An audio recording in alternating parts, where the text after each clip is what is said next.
Štai Liepos 7 dieną vakare prie lietuviškojo ąžuolo Strasbūre Oranžery parke mes susirinkome lietuvių bendruomenė, ukrainiečių bendruomenė, štai atėjo taivaniečiai, Ukrainos ambasada prie Europos tarybos, tam, kad paminėtumėm Liepos 6 Lietuvos valstybės dieną. Ir aš turiu pasakyti, kad tikrai buvo graži atmosfera, gera visada prisiminti, reikia gerbti tas datas, kurios tokios svarbios, primenančios ir įpareigojančios kovoti už laisvę ir nepriklausomybę dabartinė ir ateities kartoms. Ir smagu, kad mes čia turime tokią tradicinę, jau nusistovėjusią, smagią vietą prie lietuviško ąžuolo, kuris savo augimo tempais ir leisdamas šaknis čia Strasbūro žemėje primena mums, kad lietuviai yra tvirti, turintys gerų sumanimų ir pasiryžę padaryti tai, ką mes privalome padaryti. Gerbti savo valstybę ir padaryti, kad jinai ateityje būtų dar stipresnė ir geresnė. Diena, aišku, yra labai svarbi. Tautiškos giesmės dar be to diena, ne tik tai, kad Lietuvos kaip valstybės diena.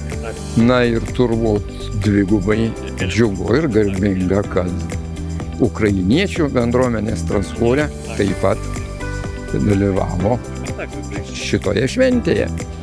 Tai man priminė ir 1918, kuomet vieną po kitos ne visi yra įsidėmėję, kad pirmiausiai paskelbė Ukraina savo nepriklausomybę, o tada tik vasarį Lietuva. Na ir iš tų laikų ir įvairių laikų yra lozungas už jūsų ir mūsų laisvę. Tai šiandien kaip ir esam nusiteikę.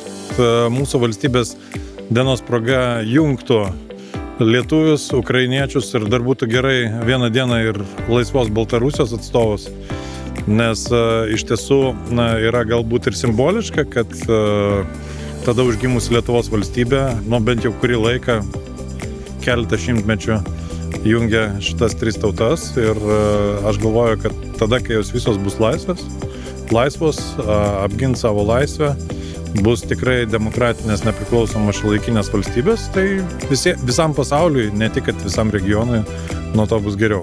Vardan tos Lietuvos vienybė težydi.